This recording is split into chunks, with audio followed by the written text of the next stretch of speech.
first thing that felt off was the stillness of the garage. No music spilling out from the house. No laughter yet.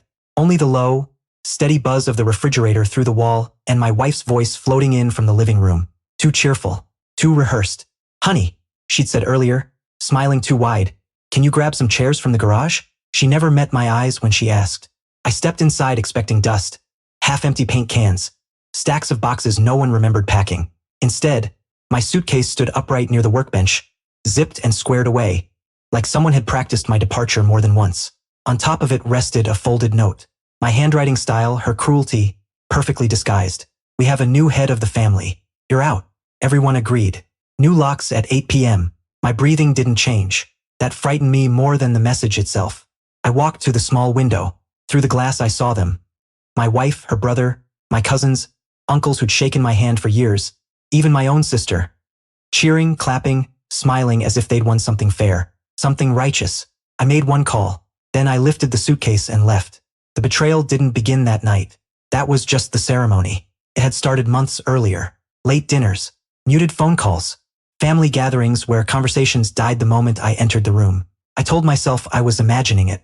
That's what decent men do. They question themselves first. But patterns don't lie. Her phone never left her grip. Passwords changed. Bank alerts stopped landing in my inbox. Even my birthday felt staged. Too crowded. Too eager. They weren't celebrating me. They were phasing me out. What hurt wasn't being forced out. It was the vote. People I'd paid. People I'd shielded. People who ate at my table. No debate. No hesitación. They all agreed I was disposable.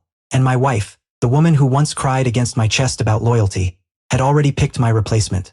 Her brother. The man who just needed help getting back on his feet. The same man whose name began appearing on paperwork I'd never signed. I didn't confront anyone. I smiled. I thanked my wife for the party. I hugged relatives who would be locking me out within the hour. Then I went to work quietly. I pulled property records and found signatures that weren't mine. I moved assets into a holding structure they couldn't reach. I reviewed bank logs, every withdrawal, every redirect. I requested copies of emails sent from my wife's laptop. Deleted messages leave traces. Most important, I recorded conversations, not arguments, confessions. My wife complaining to her sister about how weak I'd become. Her brother laughing about how easy it was to sway everyone. My uncle admitting the vote had been unanimous. I stayed calm, calmer than I'd ever been. Rage burns fuel. Precision conserves it. The truth arrived in a brown envelope 2 days later. Not from an attorney from the city. A notice. They'd already filed paperwork declaring me mentally unfit to manage family assets. Affidavits. Witness statements. My wife's handwriting everywhere. That night, I asked her one question. "Did you really think I wouldn't notice?"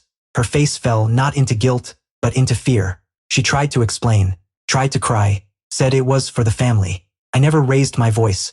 I slid the envelope across the table. She couldn't bring herself to look. I stood, kissed her forehead, and said, "Enjoy the locks." At 7:58 p.m., I parked across the street. Lights blazing, music loud, celebration at its peak. At 8:01, the locks changed. At 8:12, my second call connected. At 8:47, the power went out. Then the water, then the sound. A heavy crash, metal ripping, glass breaking. Screams followed. It wasn't an explosion. It was a court-ordered seizure. Every asset, every account, every property tied to my name, which was all of it. The house, the cars, the business. I watched them spill onto the lawn in pajamas, shouting at officers who didn't know who they were. My wife saw me across the street and ran. I didn't move. She stopped when she understood. There was nothing left to beg for. Now I live light. No family dinners.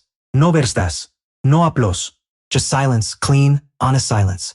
They wanted a new head of the family. They got one. It just wasn't any of them. I didn't need to shout. I didn't need fantasies of revenge. I needed clarity. And once I had it, I walked away with everything that had ever been mine.